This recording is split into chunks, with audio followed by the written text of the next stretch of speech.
Hi. I titled this video Coronavirus, the Deception, because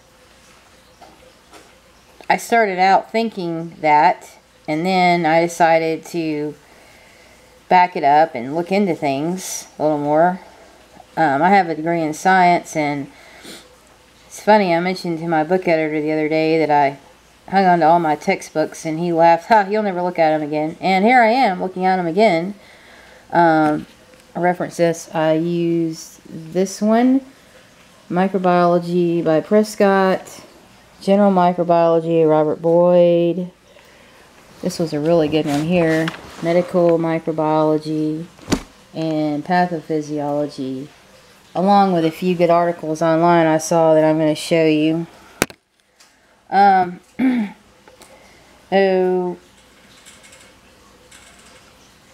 So before I get into what my title is about, I'll just the bare bones of it. I looked up coronavirus, and it's under Coronavirus. It's envelope, helical. Size is important. I looked up size because I wanted to see if these masks actually work. And it says it's infectious bronchitis virus, humans, affecting upper respiratory infection. No, not the lower. Here's actually what it looks like. Coronavirus. And it's compared, viruses all have a different shape and function. And next book on the generality of it. So we've got here, oh, I did that again. It's this one. So human coronavirus. Colds.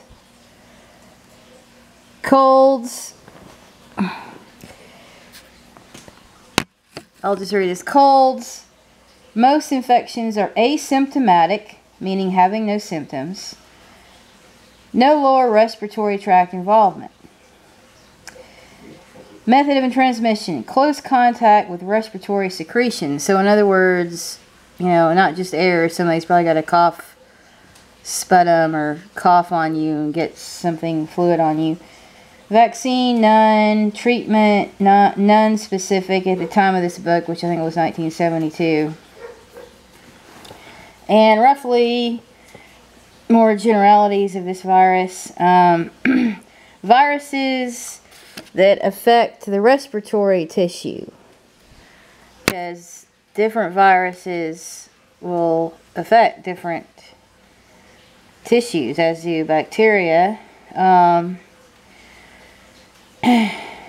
If the virus is present in a respiratory secretion, the larger droplets remain entrapped in the upper respiratory tract, whereas smaller droplets evade entrapment or are carried to the lower. The viscosity of the mucus and its rate of flow influence viral attachment to the epithelial tissue. The lower the viscosity and the slower the rate of flow of mucus, the greater the chance for virus to attach to the epithelium.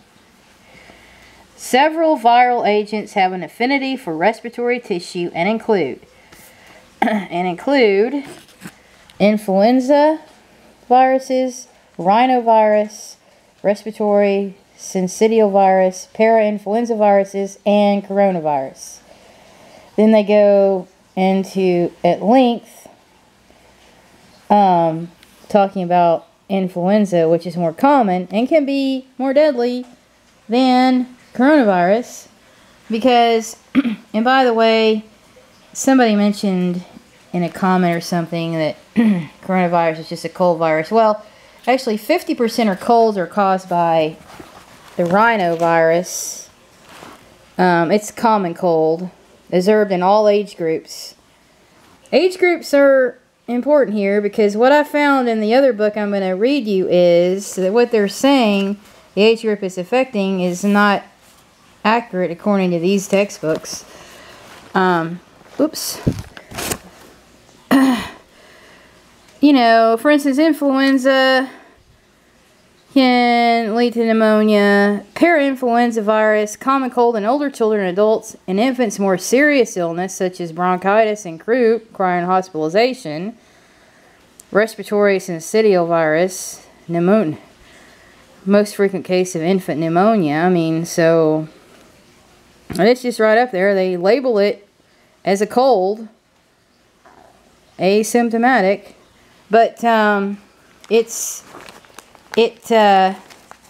like I said in this other diagram I showed you, that it can affect, it can cause bronchitis, which, now, you know, back to the title of my video. I mean, even if you've got bronchitis from this, have you ever heard about anyone being quarantined for having bronchitis? Or even pneumonia, for that matter.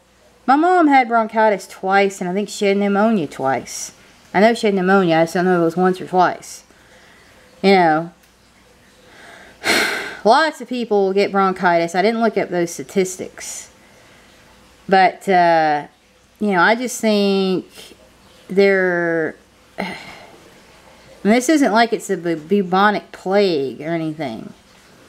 And I just find it hard to believe that this many people, especially young people, are having symptoms with bronchitis that lead to pneumonia and death. I'm not buying it, you know, but I'm not in all these other countries. I'm an eyewitness to where I live and go about here, and I have yet to see one sick person.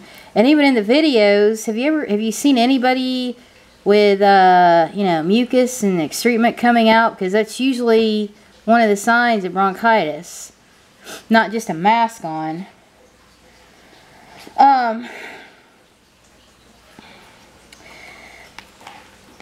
So, let me first off, I just want to read a few of the things that I marked off in these other books. Now, you know, bronchitis, you know, the pneumonia that people are getting is not from coronavirus, but anytime you have a primary infection, you set yourself up for a secondary infection. Like, you get bronchitis, then it damages some of your whatever epithelial cells, whatever, then you can get pneumonia because you first got bronchitis. That's all that is, if you get run down and you don't get healed. And I found a few discrepancies about what they're saying, and this, I'm going to read from this book here, Medical Microbiology. And, you know, let me first say, okay, you know, if you look at my other videos, I came up with two hypotheses. You know, very first, I did a video on, is it coronavirus or 5G illness? Because at first, they were talking about these deaths, this coronavirus just being affecting people in Wuhan, China, which is where they rolled out 5G. And, you know, that would be the same theory still, yet they're saying now it's occurring all over the world where they don't have 5G, so they say. But I'm still glad that that's out there, because lo and behold, if they do roll out 5G, there's going to be a lot more deaths from lack of oxygen. This is 5G affects the oxygen molecule, so I urge you to watch that video. Then the other one I did was on, you know, coronavirus, basically affected by your diet, and on, or what the Bible says to eat, not eat. And in China,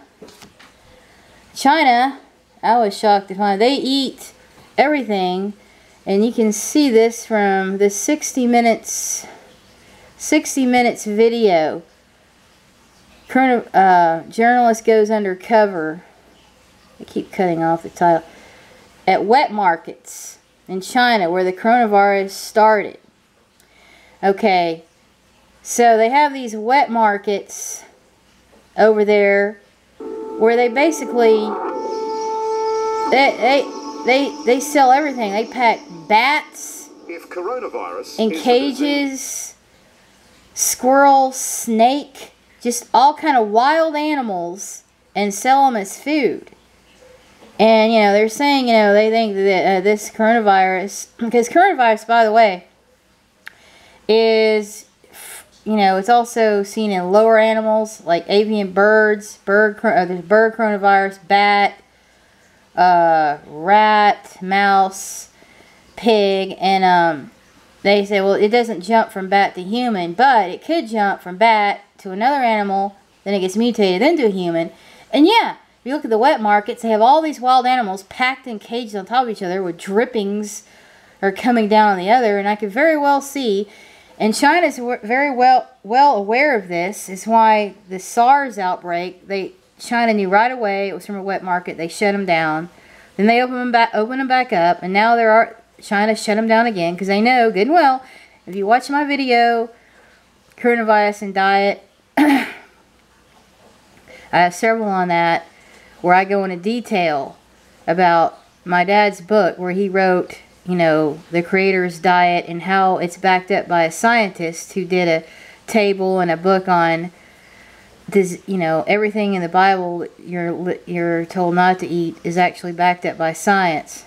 Oh, well, it's caused disease. Here's this video. The world has been fearing. Whoops. Why? Then it possibly began among a colony of bats. Here they are. Sleeping time bombs across the region. You know.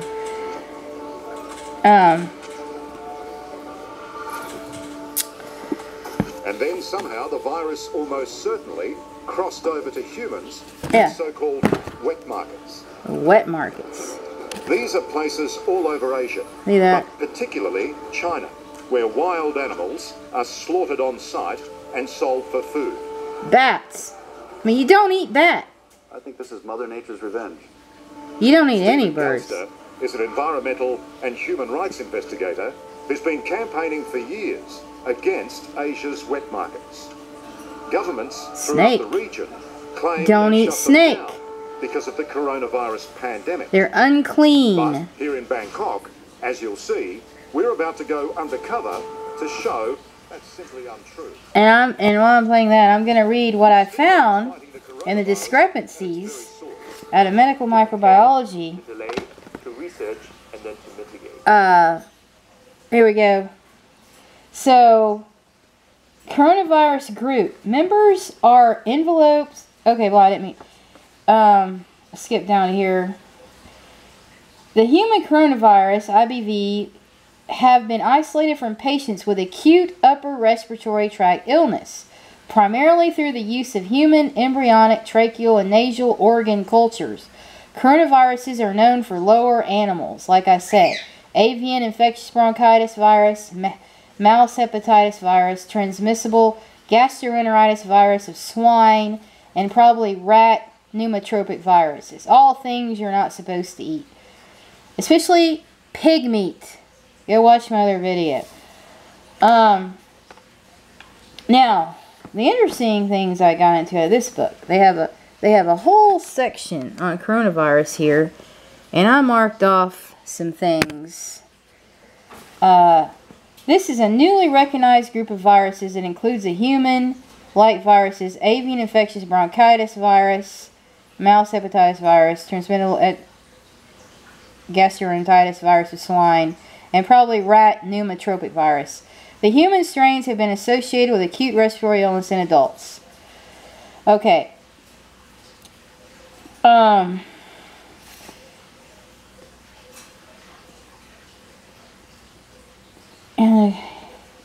Okay, so we skip down here. Growth of virus. I started this. The human coronaviruses are extremely fastidious in their growth requirements, making routine isolation difficult. Okay, so I looked up fastidious, and we look over here by the fastidious organism. is any organism that has complex or particular nutritional requirements. In other words, a fastidious organism will only grow when specific nutrients are included in its diet.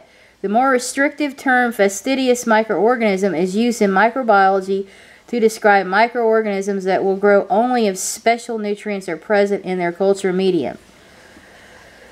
Thus, fastidiousness is often practically defined as being difficult to culture. So from that I thought, okay, I wonder if that would make the testing of it hard. And sure enough, abstract, the intent of this article is to describe the optimal methods for culture recovery. And they're talking about these other ones, but as I just read, coronavirus is also fastidious. And these organisms share much in common beyond the fact that their genus names all in. Okay. Culture recovery of these organisms, even from adequate clinical specimens, is logistically demanding, often costly, and lacking in both timeliness and sensitivity. Now let's get down to the gist of it here. Situations exist, however, in which culture may be desirable, if not necessary, to establish a definitive diagnosis of infection with the organism, such as coronavirus. Okay.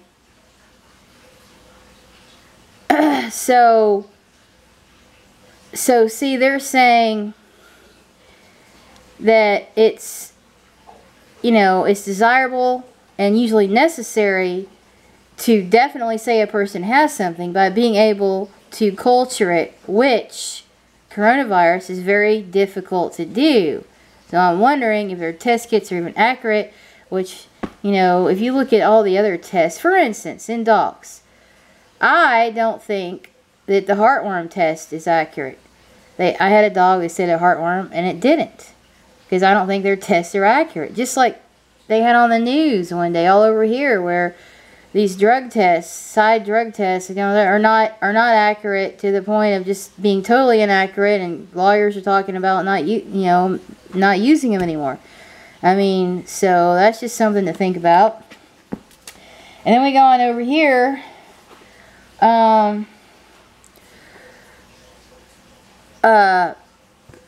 Clinical. Okay, so, whoops. The other section that I wanted to read. Oh, yes, down here. Clinical, okay. So, now this is interesting. They were talking about, okay, you know how they were talking about most people that get this are the elderly, or die from it are the elderly, and they're closing schools. They're going to be closing a school, whole county of schools here next week of kids. When right here, in this textbook, it says, the human coronaviruses produce an acute upper respiratory tract illness in adults characterized by Corzia, I meant to look that up, I'll do it in a minute, nasal congestion, sneezing, and sore throat. Most of the patients are afebrile. Now here it is. The majority of patients are in the 20 to 40 year age group. Okay, so not elderly or young. And in fact, they go on to say, the diagnosis is suggested by isolating the virus and confirmed by demonstrating a significant rise in complement fixing or neutralizing antibody titer to the agent. So they're talking about that other roundabout way of testing. Okay, I'm going to go on to say, the complement fixation test is more sensitive index of human coronavirus infections than is virus isolation with a tissue culture. Okay, like I said before, because it's hard to culture. Okay, and then, however, okay. I was trying to find that part where it said, well, this, oh, here it is. Here it is. These coronaviruses do not appear to be an important cause of acute respiratory illness in the pediatric age groups. So there you go.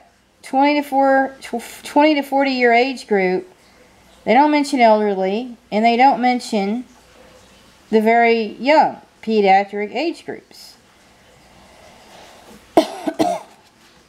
And then we'll go on to this last book, Pathophysiology, where I found another interesting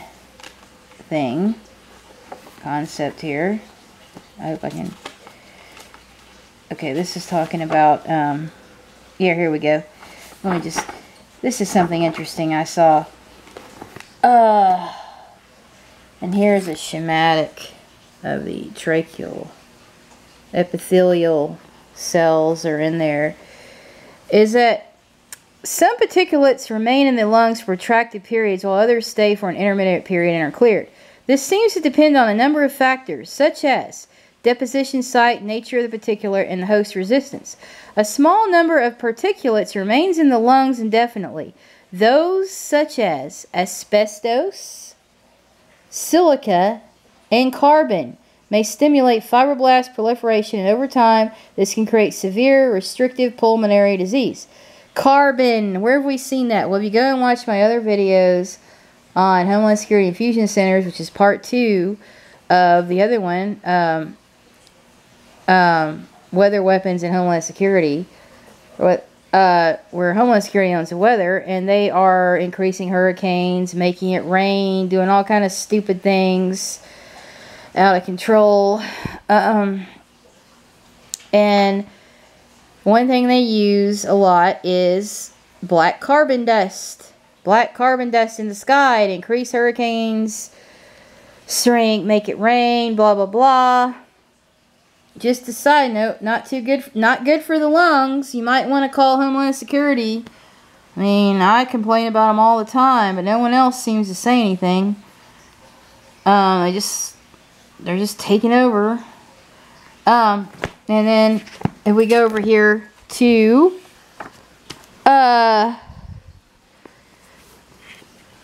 you know, this is just saying that, you know, how the body, you know, clears things from, you know, getting to the lungs. It's usually from cilia and the mucous membranes. If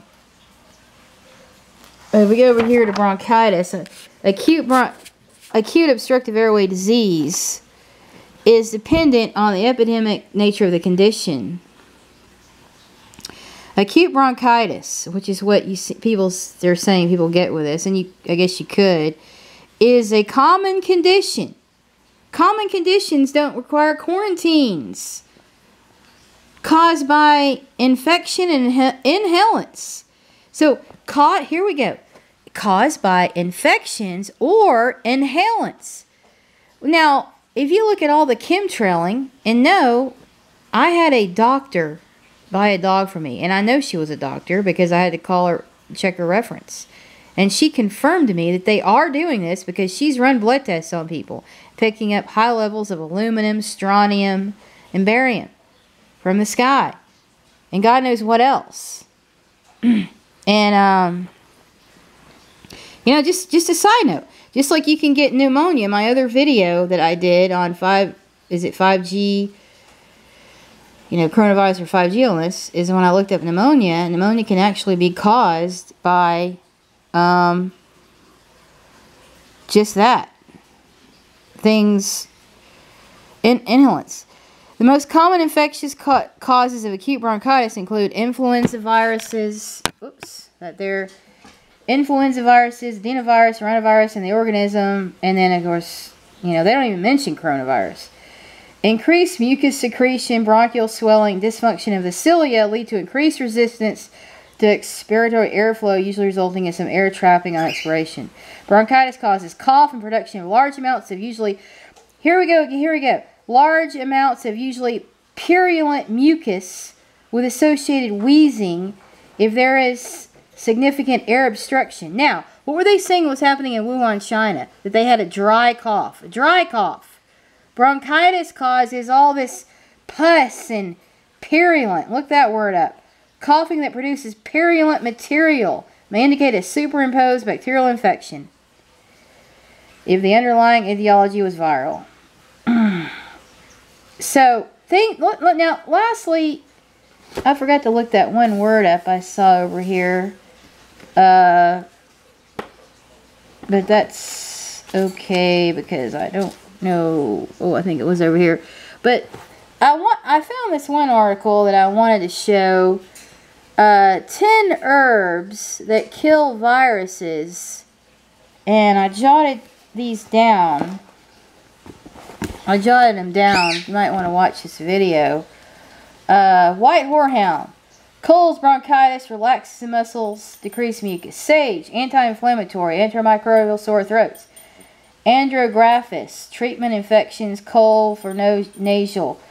Thyme, garlic, marshmallow, coughs, soothing mucus, inflamed airways. It's an expectorant.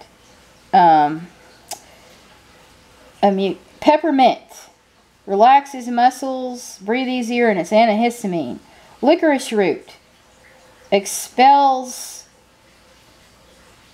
mucus. It's a treatment for bronchitis and lung conditions. Oregano for colds and coughs. Eucalyptus, antiviral, decongestant. And so, whoops, that was an interesting video. I also meant to mention that I tested these, as I said, I looked at the size of these viruses. They're 60 to 120 nanometers. And these masks that they sell are, I jotted that down. The size of these masks are, well, if you're looking for the hospital, here we go. If medical surgical mask would not cut it. They're 0.6 microns, which equals 600 nanometers. And the virus is much smaller than that, 60, as I said. Some virus masks are only 100 nanometers. And then the one they're selling online, they're calling the N95, uses activated carbon. And the article said it removes 95% of 0.3 microns or more. Whereas the seller said it does 0.3 microns or less, which will be 300 nanometers. So if the article is correct, it's only filtering 95% of 3 microns, which is 300 nanometers, which is way bigger than the virus coronavirus. So, and, oops, it's not playing. Why not? Maybe it is. But I wanted to look up, I think it was in this one, before I end this video, on